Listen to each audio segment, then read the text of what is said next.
But, you know, when she feeds you the oats, she wants you to work like a horse. Whinny, whinny, nay, nay. Wow, that coffee. Wait a minute. That's not even real coffee today. Oh, chicory coffee. Well, that's not bad. Wait a minute. I remember this from the 70s. Remember when everybody was getting poor and the last fake fuel crisis was taking place because everybody was getting gouged and... I recognize it. It's coming back. It's 1977 all over again. The fuel crisis. Gasoline was an outrageous $1.07 a gallon. Oh, buggers. Wait a minute. It's almost $5 a gallon now. Oh, well, wait a minute. Wasn't there a Democrat in the White House then? Yeah, it's just like the Democrat we have now. The Democrat we have now. Well, same difference. Yep, same kind of situation, different day. Interestingly enough, now we're awake here. Chicory still has caffeine in it, by the way, despite what you might think. You're thinking, well, if it's not coffee, it doesn't have caffeine. Wrong. Chicory actually does have coffee, and you can make it at home, by the way. You can dry your own chicory and, well, use it. As you know, there are companies that made chicory to stretch the coffee so that you didn't have to spend as much on coffee because the chicory was a quarter the price. Well, of course, it's a weed, people.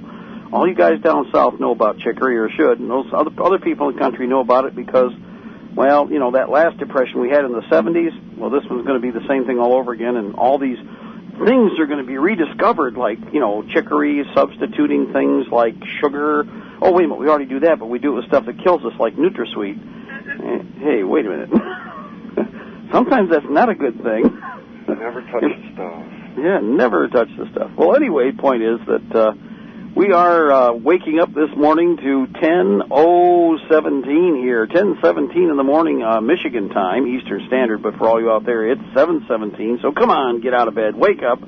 Let's go. It's the middle of the work week. You only got 2 more days after this, and the weekend's coming up. Now, we don't want to wish our lives away because we got all kinds of good stuff to do. Like, on the way to and from work, we can stop at the hardware or Walmart or Myers or whatever the store is that's in your area. Your local hardware would be best.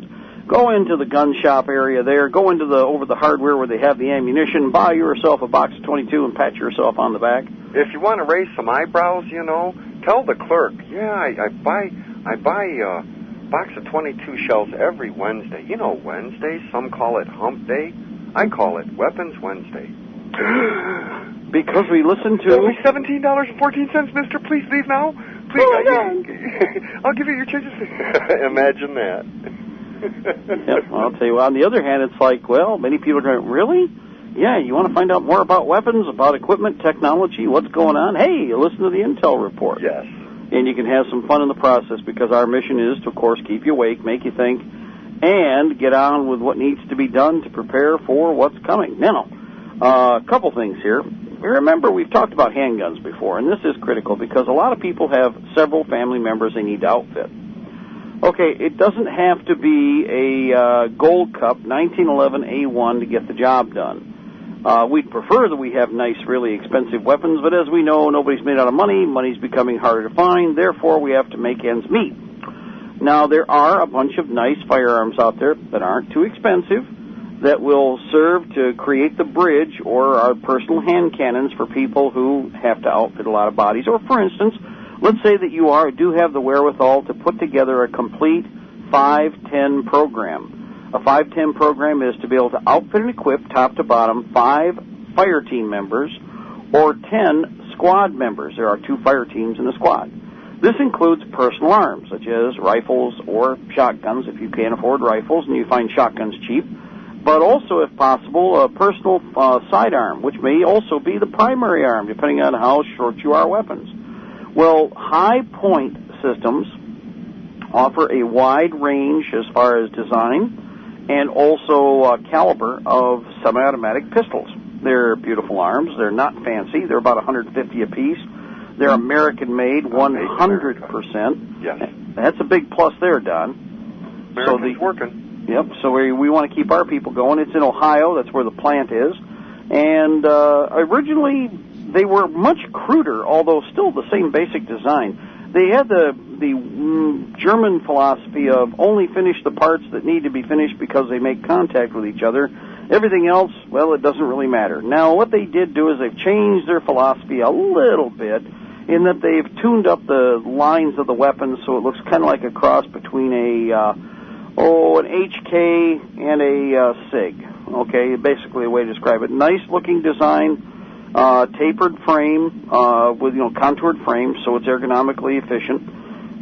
Also, a tapered and beveled slide as far as to streamline it a little bit. Not much. And we have tested now, by the way, these particular pistols to failure. Now, what we mean by failure is not, they didn't explode or they didn't whatever. The idea is, let's say we take a handgun, and you're not supposed to do this, and I don't want to hear about anybody else doing it if they did it. I just forgot to clean my weapon. What we'll do is we'll fire a weapon without cleaning it and see how long it takes for something to become a problem. Now, why would we do that, Don? Well, you might have to do that one day in a defensive position or offense. It's just good to know the limits of both yourself and that which you choose to carry. That's right. And again, what we have here is a situation where we've done is let's carbon them up. Now,